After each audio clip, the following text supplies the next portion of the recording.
Sant Nirankari mission देशभरात पर्यावरण आणि जलसंवर्धनासाठी सातत्याने काम करत आहे। त्याच उपक्रमाचा एक भाग म्हणून प्रोजेक्ट अमृत अंतर्गत स्वच्छ पाणी स्वच्छ मन ही मोठी मोहीम रविवारी देशभर आयोजित करण्यात आली। या मोहिमेअंतर्गत नदी तसंच इतर जलस्रोत आणि परिसर स्वच्छ करण्याचं काम केलं। कर्जतमध्येही ही मोहीम पार पडली। संत निरंकारी मिशनच्या मार्केवाडी युनिटकडून ही मोहीम राबवण्यात आली। तसंच या मोहिमेसाठी नगरसेवक रोहित ओसवाल यांनी प्रत्यक्ष भाग घेत सहकार्य केलं। कर्जतमधील शनी मंदिर परिसर तसंच कैची घाट हा परिसर काही काळापासून कचरा, प्लास्टिक आणि घाण यामुळे अत्यंत अस्वच्छ झाला होता।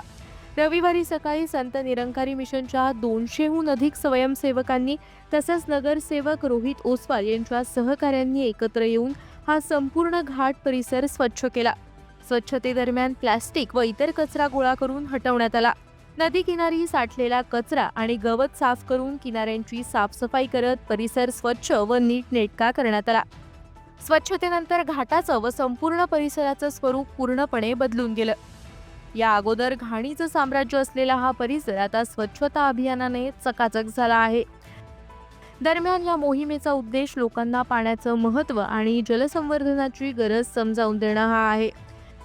पाणी हे फक्त एक साधन नसून जीवनाचा आधार आहे आणि त्याचं संरक्षण करणं ही प्रत्येकाची जबाबदारी असल्याचं संत निरंकारी मिशनच्या अधिकाऱ्यांनी सांगितलं।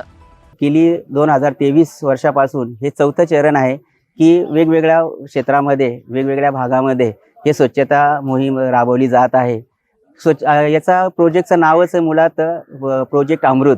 कारण पाणी हे आपल्याला वाटतं की केवळ एक साधन संपत्ती नसून ते एक जीवन आहे आणि ते नेहमी स्वच्छ असणं गरजेचं आहे। त्या या कार्यक्रमामध्ये निरंकारी मिशनचे अनुयायी म्हणजे सेवादल 200हून अधिक सेवादल आहेत। त्याचबरोबर 7 संघाचे महात्मा सेवादल स्वयंसेवक सुद्धा या ठिकाणी उपस्थित झालेले आहेत आणि केवळ एक सद्गुरूचा एक संदेश एक सामाजिक कर्तव्य म्हणून आम्ही तो आज सर्वांना देण्याचा प्रयत्न करत आहोत। कारण जीवन हे अमूल्य आहे आणि जर पाणी जर स्वच्छ नसेल तर आपलं शरीर हे त्रासदायक होऊ शकतं। त्यासाठी आम्हाला त्याचा उपयोग चांगल्या प्रकारे कसा होईल हा आमचा मिशनचा उद्देश आहे। आज संत निरंकारी ट्रस्ट मार्केवाडी ब्रांच यांची एक मोहीम राबवण्यात आली आहे। त्या मोहीमचं नाव आहे प्रोजेक्ट अमृत। प्रोजेक्ट अमृत हे पाणी संशोधन आणि पाण्याची स्वच्छता कशी करावी हे आज त्यांची एक मोहीम राबवण्यात आली आहे।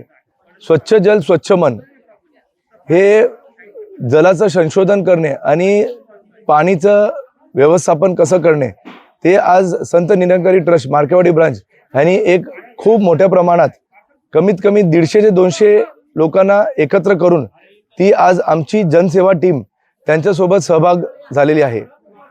आज बघायला गेलो तर स्वच्छ गाव आणि शुद्ध जल हे पुढचं भविष्याचं बेहतर कल आहे आणि माझी नागरिकांना एकच विनंती आहे की आज आपल्या भारताची प्रतीक म्हणजे ही नदी आहे आणि आज संस्कृतीच्या हिशोबाने आज बघायला गेलो तर आज आपण भारतात जेवढे पण नद्या आहेत जेवढे पण घाट आहेत तिथे आपण प्लास्टिक, फुलं, श्रीफल हे आपण डायरेक्ट नदीत अर्पण करतो।